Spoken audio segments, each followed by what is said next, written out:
I think that accountants are the trusted confidence of many Australian families. Recently, the ICAA lodged a submission on the Inspector General of Taxation Work Program for 2011 and beyond, urging a review of the scope and administration of the ATO's accountants' concession. Now, I'm pleased to say that this discussion paper on tax accountants and professional privilege will be released next week.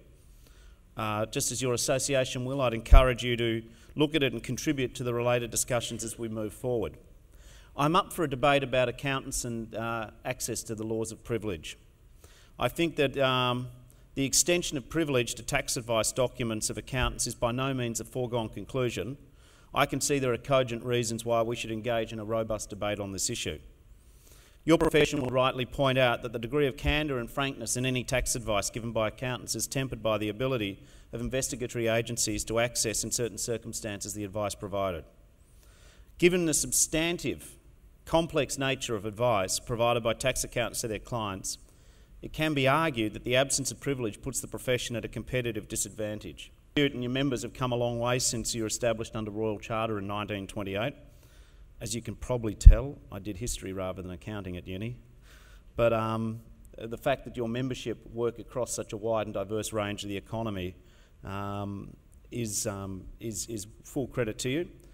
I've also tried to look at the gender balance of accountants. And I have to say that you're a growing profession.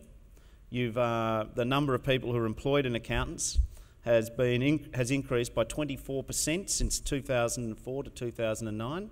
So your parents would be happy that they encourage you to do accounting. You're in a growing profession.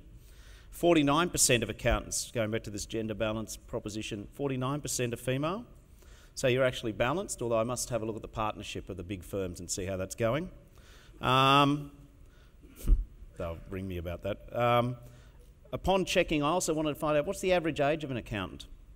And the median age of the profession is just a touch under 38 years old. So on average, you're young, but of course that's an average. It's not every individual.